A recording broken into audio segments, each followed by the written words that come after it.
Hello everyone, welcome to IQ tab. So let's start with the editorial discussion for 21st of February. तो सबसे पहले हम देखते हैं कि आज हमें कौन कौन से एडिटोरियल को डिस्कस करना है। तो देखिए, first of all will talk about मल्टीलिंग्विज्म कि एग्जैक्टली मल्टीलिंगुअल लर्निंग होती क्या है। इसके अंदर हम समझेंगे एग्जैक्टली मल्टीलिंग्विज्म क्या होता है, ठीक है, फिर इसकी इंपॉर्टेंस क्या है स्पेशली इंडिया के पॉइंट ऑफ व्यू से, और इंडिया इसको कैसे यूज कर सकते हैं अपने डाइवर्सिटी को और ज्यादा इंक्रीज करने के लिए। नाउ माइंड यू कि this particular editorial is written by the vice president of India, और कॉन्टेक्स्ट क्या है। देखिए, कॉन्टेक्स्ट ये है कि आज 21st ऑफ फरवरी है, राइट। तो आज का जो दिन है that is celebrated in the international community as international mother languages day. तो आज एक्चुअली मदर लैंग्वेजेस डे है, उसी चीज को सेलिब्रेट करने के लिए द हिंदू ने ये पर्टिकुलर एडिटोरियल दिया हुआ है, ठीक है। सो मल्टीलिंगुअल लर्निंग के बारे में हम समझेंगे। And second will talk about एक equal footing of the states के बारे में बात करेंगे इलेक्ट्रिसिटी के सेक्टर के अंदर। तो क्या इलेक्ट्रिसिटी के सेक्टर के अंदर डिफरेंट स्टेट्स इक्वल है फिर नहीं है, इसके बारे में हम काफी डिटेल के अंदर बात करने वाले हैं, ठीक है। So let's start with the first editorial जिसके बारे में हम बात करने वाले हैं। It is about the multilingual learning. Now देखिए, मल्टीलिंगुअल लर्निंग को समझाने से पहले I would like to explain कि एक्जैक्टली मल्टीलिंगुअल का मतलब क्या है। देखिए, मल्टीलिंग्विज्म जो है दो वर्ड से मिलकर बना हुआ है। Multi means many, linguine means language. तो मैनी लैंग्वेजेस सिंपल वर्ड्स में, ठीक है। सो जैसे इंडिया है, इंडिया का अगर आप देखेंगे तो हमारे यहाँ पर लैंग्वेजेस की डाइवर्सिटी बहुत ज्यादा है। मतलब क्या है, हमारे यहाँ पर हर कुछ देर के अंदर, मतलब हर कुछ दूर में अगर आप जाएंगे तो हमारी लैंग्वेजेस चेंज हो जाती है, हमारी डायलेक्ट यहाँ पर चेंज हो जाती है, ठीक है। तो इसी चीज को यहाँ पर मल्टीलिंग्विज्म बोला जाता है, और उसी मल्टीलिंग्विज्म को यहाँ पर सेव करना, उसको प्रोटेक्ट करना, ये हमारी एक बहुत ही इंपॉर्टेंट एक टाइप का मतलब वैल्यू है, ये हमारा एक बहुत ही इंपॉर्टेंट कल्चरल डाइवर्सिटी है। ऑलराइट, देखिए, इस पर्टिकुलर एडिटोरियल को स्टार्ट करने से पहले I would like to ask you very simple statement. मान लीजिए कि आप अपने अर्ली डेज के अंदर जाते हैं, just suppose you are 10 years old, ठीक है, और आपके पास एक ऑप्शन है कि अगर आप कोई भी नई चीज जो सीखना चाहते हैं, मतलब कोई भी अगर आपको नई चीज सीखनी है तो आप कौन से लैंग्वेज के अंदर सीखना चाहेंगे। And you have 3 options. The first option is कि you want to learn that thing in your mother language. Second is you want to learn that thing in a new language. And third is that you want to learn that particular thing in English language. ठीक है, तो आप mother language, new language या फिर English language किस में सीखना चाहेंगे? I guess majority of the जो बच्चे होंगे उनका आंसर होगा जो उनका मदर लैंग्वेज है उसके अंदर सीखना चाहेंगे। व्हाई? देखिए, अगर आप मदर लैंग्वेज को समझेंगे, मदर लैंग्वेज एक टाइप की ऐसी लैंग्वेज होती है जो कि हमारे अंदर इन्वाइब्ड होती है, ठीक है। नाउ लेट्स अंडरस्टैंड कि एग्जैक्टली मदर लैंग्वेज है क्या। देखिए, मदर लैंग्वेज वो लैंग्वेज होता है जो आपको अपने एंसेस्टर्स से विरासत के रूप में मिलती है, सिंपल वर्ड्स में। मतलब इसका मतलब क्या है? इसका मतलब ये है कि आपको जो आपके एंसेस्टर्स हैं, जो आपके पेरेंट्स हैं, वो जिस लैंग्वेज को यूज करते हैं ना, वो ऑटोमेटिकली आपकी पर्सनालिटी के अंदर झलकना स्टार्ट हो जाता है। And that particular thing is called as your mother language.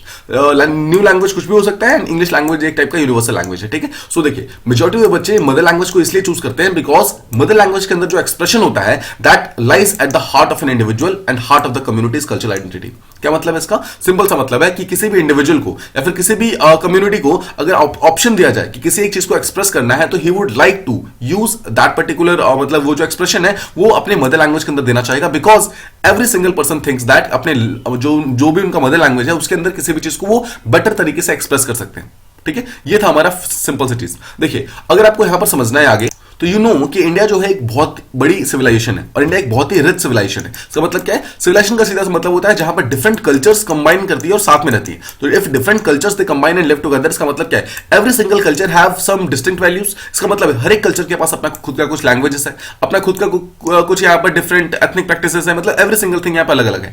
तो ये जो डाइवर्सिटी है ना, जो हमारा इंडिया के अंदर जो यूनिटी इन डाइवर्सिटी है, वो एक वन ऑफ द सबसे इंपॉर्टेंट चीज है, जिसके कारण हमारी जो सिविलाइजेशन है वो एक बहुत ही रिच सिविलाइजेशन है। तो देखिए, सिमिलरली जो इंडिया है, इंडिया के अंदर hundreds and thousands of languages बोले जाते हैं। We have hundreds of languages and we have thousands of dialects. Now, what is the difference between languages and dialects? देखिए, there are many dialects within one language. Simple words में, जैसे मैं आपको एक example देता हूं। If you go to Bihar, ठीक है, if you go to Bihar, there is a common language जो हम बोलते हैं, मतलब that language is called as Hindi, ठीक है, सिंपल वर्ड्स में। So the language is Hindi, but if you go to dialect, we have thousands of dialects, मतलब inside Bihar only. कैसे? देखिए, अगर आप देखेंगे Maithili, we have different, we have Bhojpuri different, you must have heard about Maithili, you must have heard about Bhojpuri, and ऐसे करके इससे बहुत सारे डिफरेंट टाइप के डायलेक्ट्स हैं।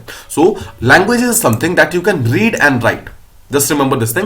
Language is something that you can read and write, but dialect is something that you only speak. Dialect को आप लिख नहीं सकते हैं, डायलेक्ट को आप कहीं पर भी पढ़ नहीं सकते हैं, डायलेक्ट को आप सिर्फ बोल सकते हैं, ठीक है। Dialect is in the way of speaking, but language जो होता है that is written and that is read as well, ठीक है। So this is the main difference between language and dialect. Alright, so India के अंदर hundreds of languages present है and thousands of dialects present है, जिसके कारण हमारी जो लिंग्विस्टिक डाइवर्सिटी है, जो हमारी कल्चर डाइवर्सिटी है, वो बहुत ही ज्यादा है, and it is most unique in the entire world. मतलब इतनी ज्यादा डाइवर्सिटी वर्ल्ड में किसी भी और कंट्री की नहीं है। और इनफैक्ट अगर आप इसी को समझेंगे, जो हमारा इंडिया का जो एंशिएंट सिविलाइजेशन है, जो हमारी जो सभ्यता है, उसके अंदर हमारी लिंग्विस्टिक डाइवर्सिटी ने एक बहुत ही इंपॉर्टेंट रोल प्ले किया हुआ है।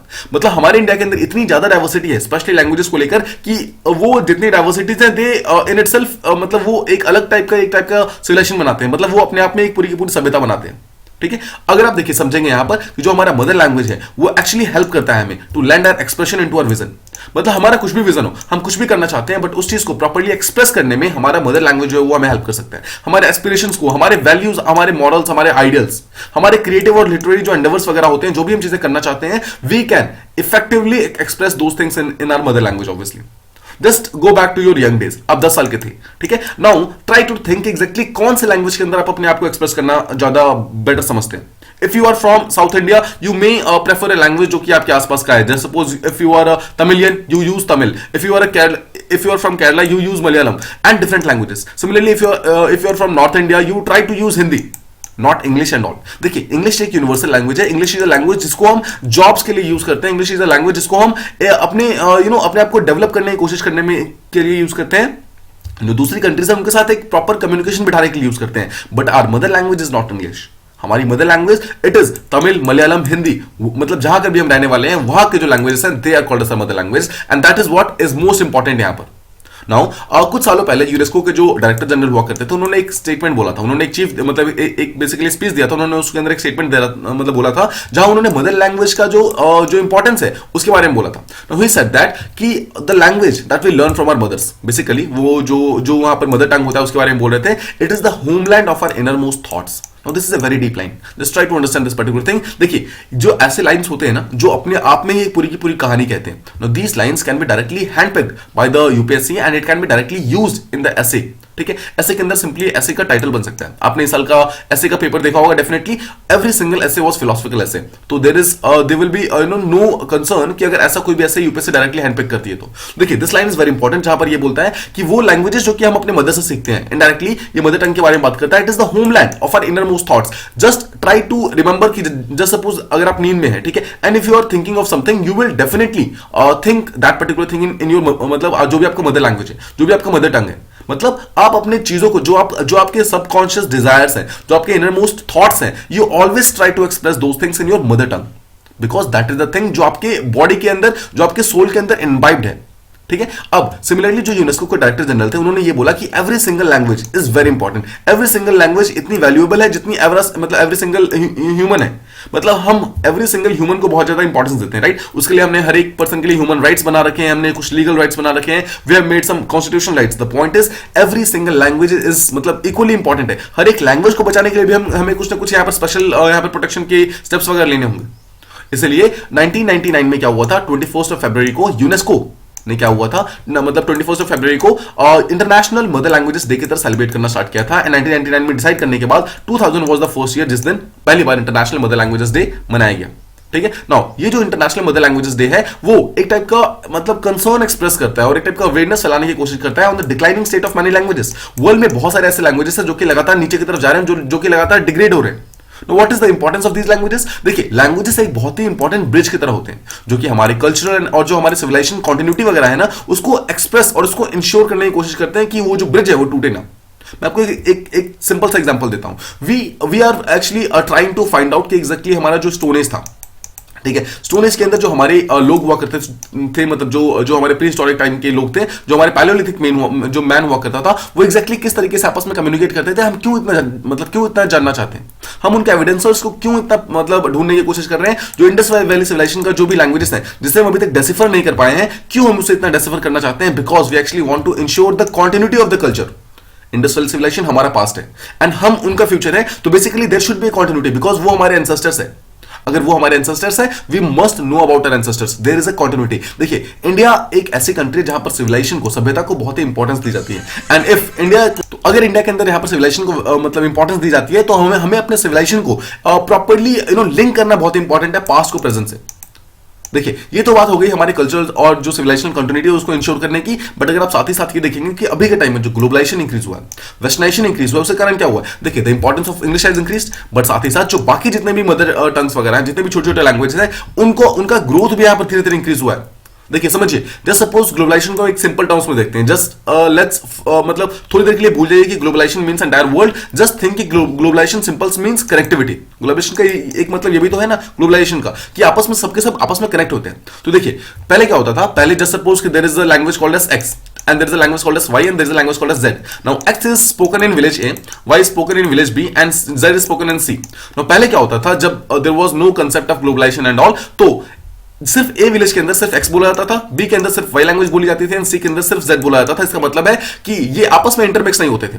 देन स्लोली क्या होता है, देन दिस ग्लोबलाइजेशन केम, और ग्लोबलाइजेशन के कारण क्या होता है, इंटर जो विलेज ट्रेड है वो स्टार्ट होता है. नाउ ए बी के साथ ट्रेड करना स्टार्ट करता है, सिमिलरली बी सी के साथ और ए सी के साथ, इस तरीके से ट्रेड वगैरह स्टार्ट होता है. Now when different villages they combine and they try to trade together, तो क्या होता है, वो एक दूसरे के लैंग्वेजेस भी सीखते हैं. तो अब देख रहे हैं ग्लोबलाइजेशन के कारण सिर्फ यहाँ पर इंग्लिश का प्रमोशन नहीं हुआ, बट साथ में जो छोटे छोटे लैंग्वेजेस हैं उनका भी प्रमोशन हुआ है. धीरे धीरे उनकी भी लैंग्वेजेस की जो डाइवर्सिटी है वो धीरे धीरे इंक्रीज होनी स्टार्ट हुई है, उनका सर्वाइवल धीरे धीरे इंक्रीज हो गया. कैसे, देखिए अगर एक पर्टिकुलर लैंग्वेज को मान लीजिए कि सिर्फ मिलाके सिर्फ 10 लोग जानते हैं, और वो 10 लोगों की किसी कारण से डेथ हो जाती है, तो वो लैंग्वेज तो पूरी तरीके से खत्म हो जाएगा. बट इस लैंग्वेज को अगर सर्वाइव कराना है तो ओनली सिंपल सा कंसेप्ट इज कि इसको फैलाओ, इसको स्प्रेड करो. The more and more people should use this particular language. अगर ज्यादा से ज्यादा पीपल उस पर्टिकुलर लैंग्वेज को यूज करते हैं तो ऑटोमेटिकली उस पर्टिकुलर लैंग्वेज की जो सर्वाइवल है वो इंक्रीज हो जाएगी. ये हमारा मेन एम है, जो इंटरनेशनल मदर लैंग्वेजेस डे है उसको सेलिब्रेट करने का. एक्जैक्टली हम ये करना चाहते हैं. नाउ द क्वेश्चन कम्स कि what is the theme of 2022. Now the theme is using technology for multilingual learning. मतलब हम यहां पर टेक्नोलॉजी को यूज करना चाहते हैं मल्टीलिंगुअल लर्निंग के लिए.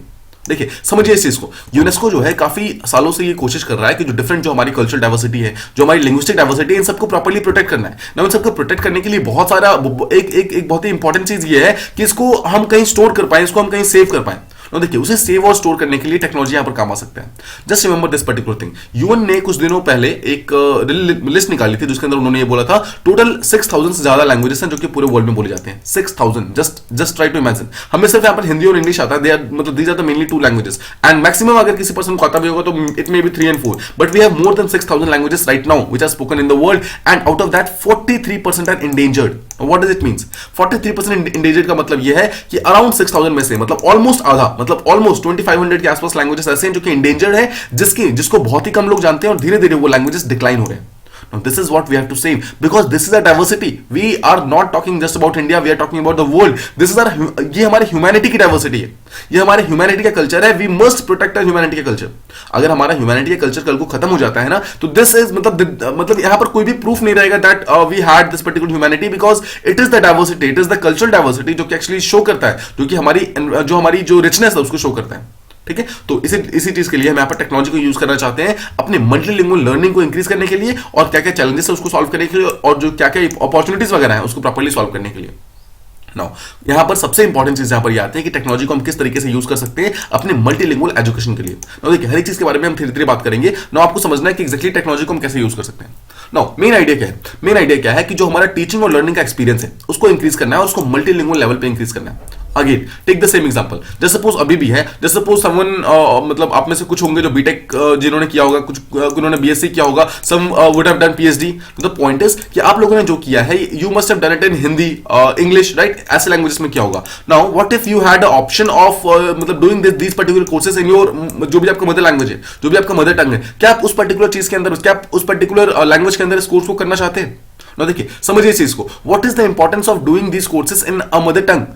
इंपॉर्टेंस ये है कि यू वुड बी मतलब better able to express yourself, you would be better able to understand a particular concept. एक पर्टिकुलर कंसेप्ट को आप ज्यादा बेटर तरीके से समझ पाएंगे. If you are better able to understand a particular concept, तो ऑटोमेटिकली आपका जो एक्सप्रेशन है वो बेटर हो जाएगा. ठीक है, this is the main M. हमारा जो एजुकेशनल एक्सपीरियंस है उसको ज्यादा क्वालिटेटिव बनाना, उसकी क्वालिटी को इंक्रीज करना है. इट इज नॉट कि just for the sake of मतलब क्वालिफाइंग एग्जामिनेशन हम यहाँ पर मतलब वो कर रहे हैं, अपनी स्टडीज को कंप्लीट कर रहे हैं. हम एक बुक सिर्फ इसलिए कंप्लीट नहीं करना चाहिए ताकि मतलब कि हमारे अच्छे मार्क्स आ जाए. We should learn something from that particular book. हमें इक्विटेबिलिटी प्रोवाइड करनी होगी एवरी सिंगल पर्सन को. जो कि रिच पर्सन है, जो कि इंग्लिश को अफोर्ड कर सकता है राइट नाउ, वो तो चलो ठीक है, अच्छे से पढ़ के आगे निकल जाता है. बट द पॉइंट इज कि पुअर पर्सन जो कि इंग्लिश जिनको नहीं आती है, या फिर जिनका जो बैकग्राउंड है वो इंग्लिश का नहीं है, मतलब just suppose there is a person who entirely speaks Hindi, who does not understand जो इंग्लिश वगैरह है, अगर वो नहीं समझता है तो किस तरीके से वो हिंदी को मतलब परस्यू कर सकता है. राइट नाउ हमारे इंडिया के अंदर एक कल्चर बन गया है कि those people who don't speak English they are not good. But क्या ये सच है? ये चीज बिल्कुल भी सही नहीं है, राइट. हमें देखिए इंग्लिश और Hindi, English is a professional language. English को हम अपने आप को अपग्रेड करने के लिए यूज कर सकते हैं, but we should never substitute English with Hindi. हमें हिंदी को उससे पूरी तरीके से सब्स्टिट्यूट नहीं करना चाहिए. अगर हमें लोगों को इंक्लूसिव बनाना है, मतलब every single section of the society को हमें वापस इस पर्टिकुलर चीज के अंदर लेके आना है, तो उसके लिए इंग्लिश के साथ साथ जो आपकी जो मदर लैंग्वेज है, जो भी आपका मदर टंग है, वो बहुत ही इंपॉर्टेंट है. हमारे एजुकेशनल एक्सपीरियंस को बहुत ज्यादा स्ट्रॉन्ग कर सकता है, और वो एक्चुअली हमारे डेवलपमेंट को और ज्यादा स्ट्रॉन्ग कर सकता है. कैसे? देखिए डेवलपमेंट के साथ अगर आप यहाँ पर मल्टीलिंग्विज्म को कंसेप्ट को लिंक करना चाहते हैं तो आप सिंपल समझिए कि जस्ट सपोज एक पर्सन है जो कि बहुत ही ज्यादा टैलेंटेड है, बट जस्ट सपोज कि वो मतलब वो इंग्लिश नहीं बोल पाता है, ठीक है। अगर वो इंग्लिश नहीं बोल पाता है तो जस्ट ट्राई टू इमेजिन कि क्या वो अपने आप को जो लार्जेस्ट स्टेज है, जो वर्ल्ड स्टेज है, क्या वहां पर खुद को वहां पर वो कर पाएगा, क्या वहां पर स्टैंड कर पाएगा? राइट नाउ वो नहीं कर पाएगा, बिकॉज ऑब्वियसली इंग्लिश की डिमांड बहुत ज्यादा इंक्रीज हो गई है। बट सोचिए वो पर्सन इतना इतना टैलेंटेड है कि हो सकता है कि आगे जाकर वो वर्ल्ड के कुछ प्रेसिंग प्रॉब्लम्स को सॉल्व कर दे। तो here we need to give that particular person a chance कि वो अपने मल्टीलिंगुअल कल्चर जो है उसका, जो भी उसका जो नेटिव कल्चर है, उस चीज के अंदर वो अपनी चीजों को एक्सप्रेस कर सके, उस पर्टिकुलर लैंग्वेज के अंदर वो चीजें को काम कर सके सिंपल वर्ड्स में, ठीक है। अगेन जो दूसरे डायरेक्टर जनरल थे यूनेस्को को, उनका भी बेसिकली सिंपल स्टेटमेंट ये था कि हम टेक्नोलॉजी को यूज करना चाहिए हमें अपने लिंगुअल जो डाइवर्सिटी वगैरह है, जो भी हमारी डाइवर्सिटी है, उसको यहाँ पर प्रोटेक्ट करने के लिए। नो किस तरीके से? देखिए बहुत सारे ऐसे डाइवर्सिटीज, बहुत सारे ऐसे लैंग्वेजेस वगैरह हैं जो कि लगातार डिक्लाइन हो रहे हैं, एंड लैंग्वेजेस को ऑफ डिक्लाइन होने से रोकने के लिए, बेसिक वर्ड्स में लैंग्वेज को प्रोटेक्ट करने के लिए हमें कुछ लैंग्वेजेस को रिकॉर्ड, कुछ लैंग्वेज को प्रिजर्व और कुछ लैंग्वेजेस को यहां पर पूरी तरीके से मतलब स्टोर करके रखना होगा। कुछ लैंग्वेजेस देखिए यहां पर ऐसी हैं जो कि सिर्फ और सिर्फ ओरल फॉर्म के अंदर प्रेजेंट है, जिनका रिटन फॉर्म भी प्रेजेंट नहीं है। तो अगर लैंग्वेजेस यहां पर प्रोटेक्ट मतलब नहीं हो पाएंगे तो कहीं ना कहीं हमारी जो डाइवर्सिटी है वो धीरे धीरे डिक्रीज हो जाएगी। तो उस लैंग्वेजेस को प्रोटेक्ट करना हमारे लिए बहुत इंपॉर्टेंट है, और उस चीज को प्रोटेक्ट करने में हमारे लिए लैंग्वेज एक बहुत ही इंपॉर्टेंट चीज हो सकता है। Next thing comes inclusion in education. Inclusion का मतलब क्या है? इंक्लूजन का सिंपल सा मतलब होता है जब हम सारे सेक्शन ऑफ द सोसाइटी को साथ लेके चलते हैं, be it rich, be it poor, be it backward, कोई भी सेक्शन ऑफ द जो सोसाइटी है सबको एक साथ लेके चलना, that is called as inclusion. तो एजुकेशन के अंदर हम इंक्लूजन को किस तरीके से प्रमोट कर सकते हैं? Let's take a journey to किसी भी विलेज में चलते हैं, ठीक है। एक विलेज में चलते हैं and let's try to understand कि जस्ट सपोज कि वहां पर आपने 100 बच्चों को इकट्ठा किया, हु आर मतलब उसी पर्टिकुलर विलेज के हैं। तो जस्ट सपोज कि यू ट्राई टू मतलब मेक देम अंडरस्टैंड किसी फैक्ट को इंग्लिश के अंदर, तो क्या वो बच्चे इंटरेस्टेड होंगे बहुत ज्यादा देर तक? आई गेस नॉट, वो ज्यादा तक इंटरेस्टेड नहीं होंगे। नाउ चेंज द पर्टिकुलर, आपका अपना स्टांस चेंज कीजिए और सेम कंसेप्ट को आप उनके वर्नाक्युलर लैंग्वेजेस जो है, जो भी उनका मदर टंग है, उसके अंदर समझाने की कोशिश कीजिए। आई कैन बेट कि उसमें से एटलीस्ट 50% बच्चे तो डेफिनेटली उस चीज के अंदर वहां पर इंटरेस्ट शो करेंगे। I am not saying 100%, but I am saying at least 50%, at least 40%, अरे एटलीस्ट 10% तो करेंगे डेफिनेटली। द पॉइंट इज कि यहां पर हमें जो यहां पर 0% था उससे इंक्रीज करके एटलीस्ट हम 10% तक तो पहुंच ही सकते हैं। We need to use the vernacular languages. हमें इंक्लूजन को अगर इंप्रूव करना है तो हमें यहां पर मल्टीलिंग्विज्म का कंसेप्ट जो है उसको प्रॉपर्ली फॉलो करना बहुत जरूरी है। राइट नाउ अगर हमें एजुकेशन के अंदर इंक्लूजन को प्रमोट करना है, every section of the society को अगर हमें साथ लेके चलना है, तो वहां पर हमें मदर टंग के अंदर एजुकेशन प्रोवाइड करना, that is very important, because it is actually the mother tongue जो कि हमारे इंटेलेक्चुअल डेवलपमेंट को प्रॉपर्ली डेवलप करने में हमें हेल्प कर सकता है। यहां पर जो ऑथर है, जो हमारे वाइस प्रेसिडेंट है, उन्होंने एक स्टेटमेंट दिया है, वहां पर वो आईसाइट एंड स्पेक्टिकल्स के बारे में बात करते हैं। ही सेज कि जो बाकी लैंग्वेजेस है उसको आपको एक आईसाइट एंड स्पेक्टिकल्स की तरह देखना होगा। Eyesight means to try and understand a particular language, and spectacles means the means by which you can see that particular languages. Now यहां पर स्टेटमेंट है कि spectacles can function only if there is eyesight. क्या मतलब है इसका? देखिए अब मैं आपको पहले लेमेंस टर्म में समझाता हूं। द पॉइंट इज कि देखिए चश्मा तभी काम करेगा ना अगर किसी पर्सन की आईसाइट थोड़ी मोड़ी बची है। तो मान लीजिए कि कोई पर्टिकुलर पर्सन अगर पूरी तरीके से ब्लाइंड है तो क्या वहां पर उसके लिए बिल्कुल भी स्पेक्टिकल्स काम करेगा? नहीं करेगा, राइट। सिमिलरली अब इस चीज को लिंक कीजिए आप मल्टीलिंग्विज्म की तरह। देखिए अगर एक पर्टिकुलर पर्सन टॉलरेंट ही नहीं है सामने वाली लैंग्वेज के लिए, जस्ट सपोज कि एक पर्टिकुलर पर्सन इंग्लिश यूज कर रहा है और वो नहीं चाहता कि सामने मतलब कोई भी पर्सन यहां पर हिंदी यूज करे, तो आप उसको जितना मर्जी समझा लो, क्या वो इस चीज को एक्सेप्ट करने के लिए मानेगा? नहीं मानेगा। दिस इज द थिंग कि अगर हमें आईसाइट को यहां पर इंप्रूव करना है, मतलब देखिए अगर हमें यहां पर स्पेक्टिकल्स को यूज करना है, मतलब अगर हमें अपने मल्टीलिंग्विज्म को इंक्रीज करना है ना, अपने हमें जो वर्नाक्युलर लैंग्वेजेस है उसको अगर इंप्रूव करना है, सबसे पहले हमें ये करना होगा कि लोगों के अंदर टॉलरेंसी को इंक्रीज करना होगा। लोगों के अंदर जो ये डिफरेंट लैंग्वेजेस को लेकर रिस्पेक्ट वगैरह है उसको यहां पर इंक्रीज करना होगा। सिमिलरली अगर इस चीज को आप इंडियन क्लासरूम्स के अंदर, जो इंडियन स्कूल्स वगैरह हैं उसके अंदर अप्लाई करते हैं, तो सिंपल सा मतलब है कि अगर हम यहाँ पर मल्टीलिंग्विज्म को यहाँ पर प्रमोट करते हैं, डिफरेंट लैंग्वेजेस को अगर प्रमोट करते हैं, तो we might be able to address बहुत सारे ऐसे प्रॉब्लम्स जो कि रीजनेबल लेवल पे है, और यहां तक कि बहुत सारी प्रॉब्लम जो कि ग्लोबल लेवल पे है। देखिए हो सकता है कि बहुत सारे ऐसे साइंटिस्ट वगैरह हैं जो बहुत सारी प्रॉब्लम को सॉल्व करने की कोशिश कर रहे हैं, बट हु नोज कि there might be talented guy जो कि शायद इंग्लिश मतलब ना आने के कारण वो शायद अपने आप को एक्सप्रेस नहीं कर पा रहा है, बट द पॉइंट इज कि ही कैन एक्सप्रेस हिमसेल्फ, मतलब अगर उसको एक प्रॉपर चांस दिया जाए तो, right. This is the main thing. Let's understand कि कोविड के पर्सपेक्टिव में क्या हुआ है। देखिए कोविड के पर्सपेक्टिव में the one thing that we know is education पूरी तरीके से रेवोल्यूशनाइज हो गया। यहाँ पे सारे के सारे स्कूल्स शट डाउन हो चुके हैं, और जितने भी एजुकेटर्स एंड लर्नर्स हैं, टीचर्स एंड जो लर्नर्स हैं, जो कि स्टूडेंट्स वगैरह हैं, they are trying to adapt themselves from मतलब बेसिकली ऑनलाइन एजुकेशन, मतलब घर से पढ़ने की कोशिश कर रहे हैं। और ये बहुत ही एक न्यू नॉर्मल बन चुका है जहां पर हम अपने हर चीजों को घर से करने की कोशिश कर रहे हैं। देखिए समझिए, जब हम घर से करने की कोशिश कर रहे हैं, जब हमने अपने आप को पूरी तरीके से चेंज कर दिया है, तो यहाँ पर जो स्किल सेट है ना उसके भी चेंजेस यहाँ पे जरूरी है, मतलब उसके अंदर भी चेंजेस जरूरी जरूरी है। कैसे? देखिए बहुत सारे बच्चे ऐसे हैं जो कि डिस्टेंस टीचिंग के अंदर अगर पढ़ना चाहते हैं तो उनको जो टीचर्स वगैरह हैं वो उनको एक प्रॉपर वे में, एक प्रॉपर फॉर्मेट में समझाने चाहिए। मतलब पॉइंट इज कि एक बेसिकली एक ऐसा लैंग्वेज होना चाहिए जो कि मतलब सामने वाले बच्चों को इजीली समझ आए। देखिए पहले क्लासरूम के अंदर जब हुआ करता था तो जो टीचर्स थे वो इजीली अपने बच्चों को एक्सप्रेस कर पाते थे और समझा पाते थे, बिकॉज ऑब्वियसली बच्चे उनके सामने होते थे तो ही को directly ask the doubts. But यहाँ पर ऑनलाइन एजुकेशन के अंदर ऑल बहुत सारे फंक्शनल्स तो हैं कि ठीक है डाउट पूछ सकते हैं। द पॉइंट इज कि क्या हर एक बच्चा आपको लगता है खुद को एक्सप्रेस कर पाएगा इन ऑनलाइन एजुकेशन? नहीं कर पाएगा। तो यहाँ पर टीचर्स नीड टू यहाँ पर इंक्रीज देयर जो भी उनका स्किल सेट है उसको इंक्रीज करना यहाँ पर इंपॉर्टेंट है। वहां पर डिस्टेंस टीचिंग के लिए जो भी इंपॉर्टेंट जो भी स्किल्स वगैरह है उनको रिक्विजिट करना इंपॉर्टेंट है। इंटरनेट एक्सेस के लिए और मतलब जितने भी मटेरियल्स वगैरह यहाँ पर प्रेजेंट है जो कि स्टडी मटेरियल्स हैं, बहुत सारे कंटेंट है, उसको हमें डाइवर्स लैंग्वेजेस के अंदर बनाने बहुत इंपॉर्टेंट है। Right now every single content is इधर प्रेजेंट इन इंग्लिश और हिंदी। द पॉइंट इज कि we need to increase this particular thing और हमें इसको मल्टी लैंग्वेजेस के फॉर्मेट में लेके जाना होगा। देखिए सेंट्रल और स्टेट गवर्नमेंट दोनों की बहुत ही इंपॉर्टेंट रिस्पॉन्सिबिलिटी है कि वो डिजिटल लर्निंग को यहाँ पर इंप्रूव करे, बट साथ ही साथ ये हमारी रिस्पॉन्सिबिलिटी है, जो सिटीजन्स है उनकी रिस्पॉन्सिबिलिटी है कि कोई डिजिटल डिवाइड ना है। मतलब रिच और पुअर के अंदर कभी भी किसी टाइप का डिवाइड ना है, इस चीज को इंश्योर करना कहीं ना कहीं हमारी रिस्पॉन्सिबिलिटी बनती है। वी नीड टू मतलब मेक श्योर। राइट? अब देखिए जो हमारा नेशनल एजुकेशन पॉलिसी 2020 आया था, आई होप आपको इसके बारे में याद होगा, हमने इसके बारे में काफी बात भी की हुई है ना। द पॉइंट इज कि it encourages the use of mother tongue. ये बोलता है कि एटलीस्ट 5वीं क्लास तक यानी कि क्लास 5 तक आपको हर एक बच्चे को एजुकेशन जो प्रोवाइड करनी है वो मदर टंग के अंदर प्रोवाइड करनी है, एंड प्रेफरेबली क्लास 8 तक। मतलब कम से कम क्लास 5 तक तो करनी है, बट अगर आप इसको प्रेफर करें तो आप इसको क्लास 8 तक इंक्रीज कर सकते हैं। पॉइंट इज कि क्लास 8 तक आपको हर एक बच्चे को उसका मदर लैंग्वेज के अंदर ही पढ़ाना है। ठीक है? ये क्यों करना है? बिकॉज देखिए अगर एक पर्टिकुलर बच्चे का जो भी उसका मदर टंग है अगर वो बहुत ज्यादा स्ट्रांग हो जाएगा ना तो ऑटोमेटिकली अपने साथ सारी की सारी चीजों को यहाँ पर बेटर तरीके से एक्सप्रेस कर सकते हैं। नो सेकंड जो काम यहाँ पर एनईपी मतलब नेशनल एजुकेशन पॉलिसी के अंदर किया गया है वो ये बोला गया है कि जितने भी साइंटिफिक टर्मिनोलॉजीज हैं, जितने भी टेक्निकल टर्म्स वगैरह हैं, उन सबको इंडियन लैंग्वेजेस के अंदर कन्वर्ट करने की जरूरत है। ठीक है? मतलब उस चीज को यहाँ प्रॉपर्ली ट्रांसलेट करने की जरूरत है। तो every single thing should be मतलब available in every single language, ताकि हर एक जो बच्चा है जिसके पास भी टैलेंट है, जो भी करना चाहता है, उसके पास एक बेटर अपॉर्चुनिटी हो। राइट? उसके पास डिफरेंट डिसिप्लिन वगैरह प्रेजेंट हो, उसके पास ये मतलब एक टाइप का बैरियर ना हो कि अगर सिर्फ इंग्लिश होगा तभी वो कर पाएगा, अगर उसे इंग्लिश नहीं आती होगी तो चीजों को कर नहीं पाएगा। Right? This should not be the main problem.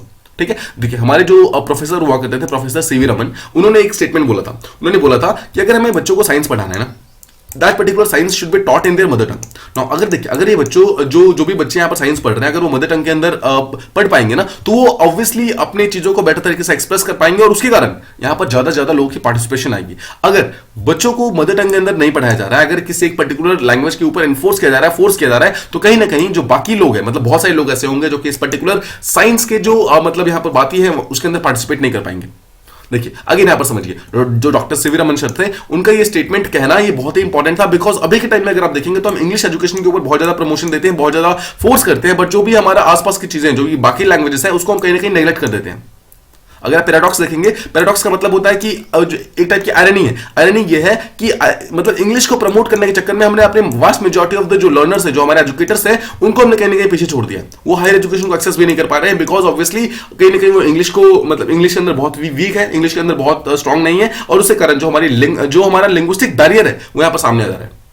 हमें यहां पर अपने एजुकेशन को मल्टीलिंगुअल बनाना होगा, हमें अपने एजुकेशन सिस्टम को यहां पर मल्टीलिंगुअल बनाना होगा, जहां पर एवरी सिंगल पर्सन को उसके खुद के लैंग्वेजेस के अंदर यहां पर सारे के सारे कंटेंट वगैरह मिल सके। कुछ स्टेप्स यहां पर लिए गए हैं, समझते हैं। देखिए रिसेंटली जो all India council for technical education AICT नाम की बॉडी है, उन्होंने एक सर्वे किया था 2020 के अंदर। उसके अंदर उन्होंने सर्वे के अंदर ये क्वेश्चन पूछा कि अगर आपके पास ऑप्शन हो तो आप अपनी जो बीटेक की जो डिग्री है यानी कि जो आप इंजीनियरिंग कर रहे हैं वो कौन सा लैंग्वेज के अंदर करना चाहेंगे, and you would be surprised to know कि 44% ऑफ द पीपल यानी कि almost half of the people they said that they want to do the engineering in their mother tongue. तो this is the first survey. इस चीज को ध्यान में रखते हुए एआईसीटी यानी कि all India council for technical education जो है उसने आईआईटी मद्रास के साथ जो आईआईटी मद्रास है उसके साथ एक कोलैबोरेशन किया, और उसने बहुत सारे जो कोर्सेज वगैरह जो ऑनलाइन प्रेजेंट है, जो आपको याद होगा कल हमने स्वयं पोर्टल के बारे में बात की थी, जो स्वयं पोर्टल है, इस स्वयं पोर्टल के ऊपर उसने सारे के सारे कोर्सेज को अराउंड 8 रीजनल लैंग्वेजेस के अंदर उसने ऑलरेडी ट्रांसलेट कर दिया है, एंड इट इज मतलब ऑन गोइंग, मतलब और बाकी लैंग्वेजेस के अंदर भी इसको ट्रांसलेट किया जा रहा है। The languages are Tamil, Hindi language, जो कन्नड़ है, बंगाली है, मराठी है। The point is these languages are not important, but the point is this step is very important. Now this step ensures कि बहुत सारे बच्चे जो कि गुजराती के अंदर पढ़ना चाहते थे, जो मलयालम के अंदर पढ़ना चाहते थे, जो मराठी के अंदर अपना एजुकेशन करना चाहते थे, they would be able to get that particular education free of cost. This is very very important. Now second step एक और लिया गया है, it is by AICTE. इसने ये बोला है कि जितने भी बीटेक के प्रोग्राम्स होंगे, they will not be only in English but they will also available in 11 native languages. तो पीछे हमने क्या देखा, पीछे हमने देखा जो स्वयं पोर्टल यानी कि जो ऑनलाइन एजुकेशन का पोर्टल है उसका जितना भी कंटेंट वगैरह, जितनी भी बुक्स है, सब कुछ है, उसको 8 डिफरेंट लैंग्वेजेस के अंदर उसको अपलोड किया गया है। सिमिलरली जो बीटेक का प्रोग्राम है यानी कि जो इंजीनियरिंग का प्रोग्राम है उसको और ज्यादा स्टूडेंट फ्रेंडली बनाने के लिए 11 नेटिव लैंग्वेजेस के अंदर उसको स्टार्ट किया गया है। मतलब आपको अगर बीटेक करना है तो यू आर नॉट फोर्स्ड, मतलब कि आपको सिर्फ इंग्लिश के अंदर करना पड़ेगा। You can do that particular thing in Hindi, Marathi, Tamil, Telugu, Kannada, Gujarati, Malayalam, Bengali, Assamese, Punjabi and Odia. Again languages are not important, this particular step is very important. I hope आपको ये चीजें प्रॉपर्ली समझ आ रही है कि एक्जैक्टली क्या हो रहा है। नाउ यहां पर फाइनली ऑथर ये भी बोलते हैं, देखिए जो हमारा जो मल्टीलिंग्विज्म होता है, जो हमारा मदर टंग होता है, ये हमें कहीं ना कहीं एक सेल्फ अचीवमेंट का एक सेंस देता है। जब हम चीजों को प्रॉपर्ली समझते हैं तो हमारे पास एक अच्छी तरीके से सेल्फ एस्टीम आती है, हमारी खुद की सेल्फ आइडेंटिटी आती है। और सिमिलरली अगर हमें अपनी खुद के लैंग्वेज को मतलब पढ़ते टाइम इतनी अच्छी अगर सेल्फ रिस्पेक्ट आ रही है तो we must respect all the languages, because हर एक लैंग्वेज का जो स्पीकर्स है उनको सेम टाइप की फीलिंग्स आती होंगी, राइट। देखिए यहां पर हम सिर्फ यहां पर ऐसा नहीं कर सकते कि सिर्फ हम यहां पर इंग्लिश को यहां पर पूरी तरीके से प्रमोट करना स्टार्ट कर दे, जो बाकी हमारी एजुकेशन है उसको हम धीरे धीरे डिक्रीज कर दे, ऐसा हमें नहीं करना चाहिए। अगर आपको देखिए, अगर आपको समझना है कि जो बच्चे हैं, अगर बच्चों को अगर आप सिर्फ इंग्लिश के ऊपर पूरी तरीके से रिस्ट्रिक्ट कर देंगे तो जो मदर टंग है वो कहीं ना कहीं डिक्रीज हो जाएगा। और हमें देखिए अब एक चीज आपको ध्यान रखना होगा, हमारे जो वाइस प्रेसिडेंट है जो वेंकैया नायडू सर है, उनका एक स्टेटमेंट ये है कि इंग्लिश लैंग्वेज को हम एक कॉम्पिटेंस की तरह नहीं देख सकते कि जो इंग्लिश बोलता है वो कॉम्पिटेंट है, जो इंग्लिश नहीं बोल सकता है वो कॉम्पिटेंट नहीं है। ऐसा बिल्कुल भी नहीं है। देयर आर मैनी एग्जांपल्स जो कि इंग्लिश मतलब ना बोलने के बावजूद जो अपने मदर टंग के अंदर जिन्होंने वंडर्स किए हैं, right. We have lot many examples. अगर आपको एग्जांपल्स देखने हैं तो you can go to some different countries. आप अगर यूरोपियन कंट्री में देखेंगे तो every single country they tries to follow their own languages. France अपना फ्रेंच में पढ़ाता है, जर्मनी अपना जर्मन में पढ़ाता है। We have examples like Japan मतलब teachers entire thing in Japanese. China यहाँ पर पूरी तरीके से अपने खुद के लैंग्वेज का यूज करता है जो मैंडरिन है। जो कोरिया है वो अपना खुद का जो कोरियन लैंग्वेज है उसको यूज करता है। द पॉइंट इज कि India is among those handful country जो कि इंग्लिश के पीछे पड़ी हुई है।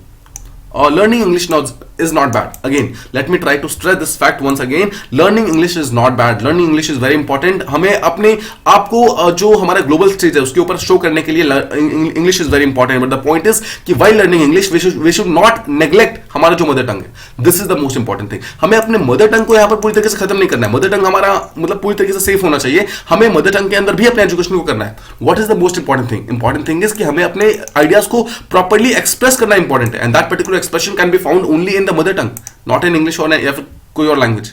फाइनली देखिए कुछ डेटा के साथ हम यहाँ पर इस पर्टिकुलर ट्यूटोरियल को ऐड करते हैं। नाउ एक रिसेंटली लैंग्वेज सेंसस हुआ था जिसका रिपोर्ट 2018 के अंदर आता है, जिसके थ्रू पाया गया कि इंडिया के अंदर मोर देन 19,500 लैंग्वेजेस या फिर डायलेक्ट्स प्रेजेंट है।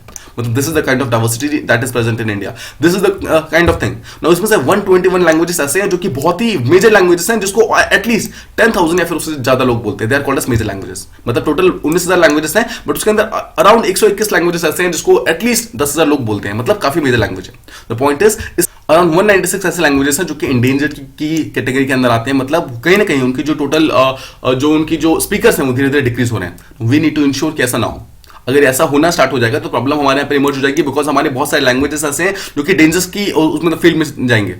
नाउ आपको एक चीज समझना है, every single language is equally important, because every single language अपने खुद के कल्चर के बारे में बात करता है, हमारे नॉलेज के बारे में बात करता है, हमारे जो हमारे एंसेस्टर थे उनके विजडम के बारे में बात करता है, our values, tradition, stories, behaviour, norms, every single thing is express through a language, through a dialect. हम किसी भी एक लैंग्वेज को यहाँ पर पूरी तरीके से खत्म नहीं होने दे सकते, बिकॉज हमारा लैंग्वेज एक बहुत ही इंपॉर्टेंट चीज है। आपको समझना होगा। नाउ देखिए, we have been able to coexist over centuries. हमने एक दूसरे लैंग्वेज से यहाँ पर बहुत चीजें बोरो की है, हमने एक दूसरे को यहाँ पर नर्चर किया है। हमने जितने भी लैंग्वेजेस है उसको आपस में इंटरलिंक करने की कोशिश की है, इसको इंटरवोव करने की कोशिश की है। अपने इंडिविजुअल लेवल पे, लोकल लेवल पे, नेशनल आइडेंटिटी के लेवल पे हर एक चीज को हमने मतलब इंक्रीज किया है। उसका मेन रीजन ये है कि हम लैंग्वेजेस को यहाँ पर प्रमोट करना चाहते हैं। We don't want to demote it, we want to promote it. इसका मतलब क्या है? We need to take steps. हमें स्टेप्स लेने होंगे ताकि हम लैंग्वेजेस को पूरी तरीके से डिक्लाइन ना होने दें। ठीक है, ये था हमारा फर्स्ट आर्टिकल। आई होप आपको चीजें प्रॉपर्ली समझ आ गई होंगी। Now let's move on to the next one. यहां हम बात करेंगे एक इक्वल फुटिंग के बारे में, स्पेशली एग्रीकल्चर के सेक्टर में। देखिए, this is a very small article but काफी important article. Now first of all the author talks about कि जो हमारी इंडिया की पॉपुलेशन है दैट इज अराउंड 135 करोड़। ये जो पॉपुलेशन है, इसके अलावा हमारी जो इकोनॉमी है that is the 6th largest economy in the world right now. हमारा ग्रोथ पोटेंशियल बहुत ही हाई है। नाउ जो ऑथर है उनका कहना है कि अगर हमें इस ग्रोथ पोटेंशियल को अचीव करना है तो this can not be achieved without giving equal opportunity to every state. हमें अपने हर एक स्टेट को साथ लेके चलना होगा। हम ऐसा नहीं कर सकते कि इंडिया एज अ कंट्री आगे निकल जाए बट जितने भी स्टेट्स है वो पीछे रह जाए। तो यहाँ पर लेकिन ऑलरेडी देखिए, अगर हमारे हमारे जो स्टेट्स हैं वो दो पार्ट में ऑलरेडी डिवाइड हो चुके हैं. One is called as high income states and second is called as low income states. Now what is high income states? वो सारे स्टेट्स जिनकी जीडीपी बहुत ही स्ट्रांग है, और लो इनकम स्टेट्स वो है जिनकी जीडीपी बहुत डाउन है.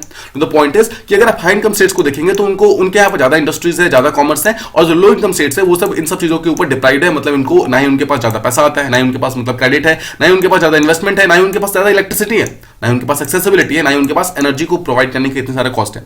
द पॉइंट इज कि हाई इनकम स्टेट्स को ज्यादा बेनिफिट्स मिलता है as compare to the low states, but हमें यहाँ पर इक्वालिटी को इंश्योर करना इंपॉर्टेंट है ताकि हाई स्टेट्स और लो स्टेट्स दोनों ही साथ में लेके चल सके. Let's understand, 6 high income states हैं यहाँ पर इंडिया के अंदर. मतलब ऐसे स्टेट्स जिनका इनकम काफी हाई है, टोटल 6 हैं. Maharashtra, Tamil Nadu, Gujarat, Karnataka, Andhra Pradesh and Telangana, these are the 6 states जो कि काफी स्ट्रॉन्ग माने जाते हैं. नाउ देखिए, ये जो 6 स्टेट्स हैं, इन 6 स्टेट्स के अंदर around 56% of the total factories of India they are present in this particular 6 states. Similarly around 54% of the total जो हमारी जो फैक्ट्रीज वगैरह प्रेजेंट है वो इसी के अंदर प्रेजेंट है. मतलब क्या है, 56% of the total factories and 54% of the total net value, ये सब के सब सिर्फ इन 6 स्टेट से आती हैं. बट इनकी पॉपुलेशन अगर आप देखेंगे, इन 6 स्टेट की population they combine to form only 32% of the India's population. ठीक है, ये हो गया. देखिए इसका मतलब क्या है, 32% of India they combine to form 56% of factories and around 54% of the total net values. ठीक है, अब समझते हैं जो बाकी पॉपुलेशन. जो नेक्स्ट जो सबसे लोएस्ट वाली जो 6 स्टेट्स हैं, मतलब दे आर 43%. राइट, उनकी पॉपुलेशन अराउंड 43% है. नाउ जो लोअर वाली है उनकी पॉपुलेशन 43% है, but they combine to form only 15% of the total यहाँ पर क्रेडिट जो यहाँ पर प्रेजेंट है. मतलब बहुत ही कम बिजनेस है इनका, सिर्फ यहाँ पर 15%. मतलब we are nothing as compare to the 56%. जो हाई इनकम स्टेट्स है वो काफी ज्यादा स्ट्रॉन्ग है, लो इनकम स्टेट्स काफी ज्यादा नीचे है. उसके कारण क्या हुआ है, जो यहाँ पर छोटे वाले स्टेट्स हैं उनके पास इतना क्रेडिट प्रेजेंट ही नहीं है कि वो अपनी चीजों को यहाँ पर इन्वेस्ट कर सके. अगर आप आत्मनिर्भर जो पैकेज यहाँ पर लॉन्च हुआ था 20 लाख करोड़ का कोविड के टाइम्स में, वो भी ज्यादातर जो पैसे थे वो हाई इनकम स्टेट्स को गए, बिकॉज उनके पास ज्यादा इंडस्ट्रीज वगैरह थी. तो दीज पैसे have been given to industries, and industries के मामले में जो लो इनकम स्टेट्स है वो बहुत पीछे है. तो इसके कारण जो लो इनकम स्टेट्स हैं एक्चुअली जिनको ज्यादा बूस्ट मिलना चाहिए उनके पास पैसा ही प्रेजेंट नहीं है. This is the main problem. Now एक और रीजन समझते हैं. देखिए एक और रीजन यहाँ पे प्रेजेंट ये है कि हमारे पास जो क्वालिटी पावर है, पावर का मतलब इलेक्ट्रिसिटी वाला सेक्टर जो है, वो जो हाई इनकम स्टेट्स है उनको बहुत ही चीपर रेट पे मिल जाता है, बट जो लो इनकम स्टेट्स है उनको बहुत ज्यादा महंगे रेट पे मिलता है. तो देखिए जो हाई इनकम स्टेट्स है जहां पर इलेक्ट्रिसिटी सस्ता है, जैसे सपोज कि एक इलेक्ट्रिसिटी के मतलब उसके लिए यू हैव टू पे 4 रुपीज, जैसे सपोज यू हैव टू पे 4 रुपीज पर यूनिट. बट जो लो इनकम स्टेट्स है you have to pay rupees 10, मतलब 8 या फिर 10 रुपए आपको पे करना पड़ता है per unit. The point is कि ऑब्वियसली जो 4 रुपए वाला है वहां पर ज्यादा इन्वेस्टमेंट आएंगे, बिकॉज वहां पर जो इलेक्ट्रिसिटी का खर्चा होगा वो कम होगा. प्राइवेट सेक्टर, पब्लिक सेक्टर सबके सब ऐसे ही जगहों पर इन्वेस्ट करना चाहते हैं जहां पर इलेक्ट्रिसिटी का रेट कम हो. ठीक है, तो इसके लिए यहाँ पर कुछ चीजें बताई गई हैं. तो देखिए यहाँ पर सबसे पहले तो ये बोला जाता है कि जो हमारा टोटल कंजम्पशन है इलेक्ट्रिसिटी का, मतलब राइट नाउ जो हम टोटल जो इलेक्ट्रिसिटी कंज्यूम करते हैं पूरे इंडिया के अंदर, उसमें से आधे से ज्यादा जो इलेक्ट्रिसिटी है वो इंडस्ट्री या फिर कॉमर्स के अंदर से आता है. मतलब हमारी जो इंडस्ट्री वगैरह चल रही है वो मेजॉरिटी ऑफ द जो इलेक्ट्रिसिटी है उसको यहाँ पर पूरी तरीके से वो करती है, मतलब डिमांड करती है. ठीक है, और जो इलेक्ट्रिसिटी के प्राइसेस वगैरह हैं वो सिर्फ यहाँ पर यूजर्स के लिए वेरी नहीं करते हैं, बट स्टेट्स के लिए भी वेरी करते हैं. जैसे मैंने आपको पीछे बताया कि सम स्टेट्स जो कि हाई इनकम स्टेट जैसे महाराष्ट्र है, वहां पे इलेक्ट्रिसिटी का यूनिट कितना है, 4 रुपए per unit. But the point is कि सेम चीज अगर बिहार के अंदर देखेंगे तो we have more than 15 rupees per unit. मतलब इतना ज्यादा इलेक्ट्रिसिटी पे करना पड़ता है बिहार को एज कंपेयर टू महाराष्ट्र. सो अगर आप समझेंगे कि यहाँ पर जो टैक्सेस एंड जो सब्सिडी का जो जितना खेल चल रहा है वो हाई इनकम स्टेट्स के लिए काफी ज्यादा स्ट्रॉन्ग, मतलब काफी स्ट्रॉन्ग है, बट जो लो इनकम स्टेट्स हैं उनको ऑलमोस्ट 4 से 5 टाइम ज्यादा पे करना पड़ता है. दे हैव टू पे मोर 5 टाइम्स मोर. तो दिस इज वाई जो लो इनकम स्टेट्स है वहां पर ज्यादा इन्वेस्टमेंट्स नहीं आते हैं, वहां पर ज्यादा कंपनीज वगैरह नहीं आती है, बिकॉज वहां पर जो इलेक्ट्रिसिटी का सेक्टर है वो बहुत ज्यादा यहाँ पर डेवलप नहीं है. इसके लिए जो ऑथर है वो 2 मेन सॉल्यूशंस बताते हैं. मेन सॉल्यूशन इज कि प्राइस डिस्क्रिमिनेशन जो है इलेक्ट्रिसिटी को लेकर उसको पूरी तरीके से एलिमिनेट करना इंपॉर्टेंट है. देखिए वो सारे के सारे स्टेट्स जो कि पावर के थ्रू एडवांटेज के ऊपर हैं, बिकॉज देखिए बहुत सारी कंट्रीज, बहुत सारे स्टेट जैसे कि महाराष्ट्र, उसके पास अपना खुद का हाइडल पावर स्टेशन है, तो वो इजीली खुद के लिए इलेक्ट्रिसिटी प्रोड्यूस कर सकते हैं और उनको बहुत ही लो प्राइस पे उन इलेक्ट्रिसिटी को यूज कर सकते हैं. बट जो लो स्टेट्स हैं जैसे जो इनलैंड स्टेट्स हैं, बिहार, यूपी हो गया, ठीक, एमपी हो गया, ये सब ऐसे स्टेट्स हैं जिनके पास अपना खुद के कोई हाइडल पावर स्टेशंस नहीं है, उसके कारण उनको इलेक्ट्रिसिटी खरीदना पड़ता है दूसरे स्टेट से. उसके कारण जो प्राइस है इलेक्ट्रिसिटी की वो बहुत ज्यादा इंक्रीज हो जाती है.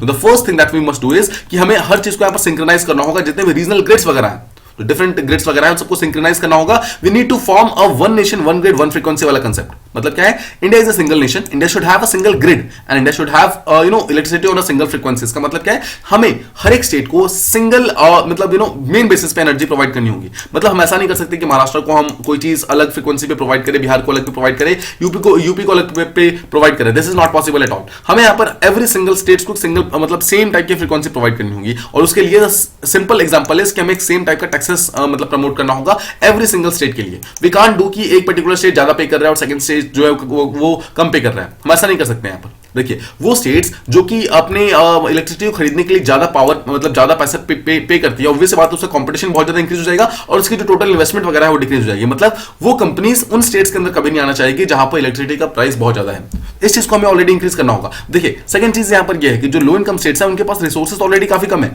रिसोर्सेज कम होने के कारण ऑलरेडी वहां पर इन्वेस्टमेंट नहीं आती है, दे आर ऑलरेडी एनेबल। ऊपर से आपने वहां पर अगर इलेक्ट्रिसिटी का जो प्राइस वगैरह उसको इंक्रीज कर दिया है तो उसका जो इन्वेस्टमेंट का जो भी पोटेंशियल है वो और ज्यादा डिक्रीज हो जाएगा। सिमिलरली जो हमारे यहाँ पर एक बॉडी है that is called central electricity regulatory commission, CERC नाम की एक body. Now what does CERC do is कि वो क्या करता है, उसने एक कंसेप्ट दिया, उसने बोला है कि one nation one grid one frequency तो ठीक है, बट साथ ही साथ we also need to ensure one price. मतलब हाई इनकम स्टेट्स हो या फिर लो इनकम स्टेट्स हो, every single state need to pay for a single मतलब सिंगल एक टाइप का अमाउंट पे करना पड़ेगा।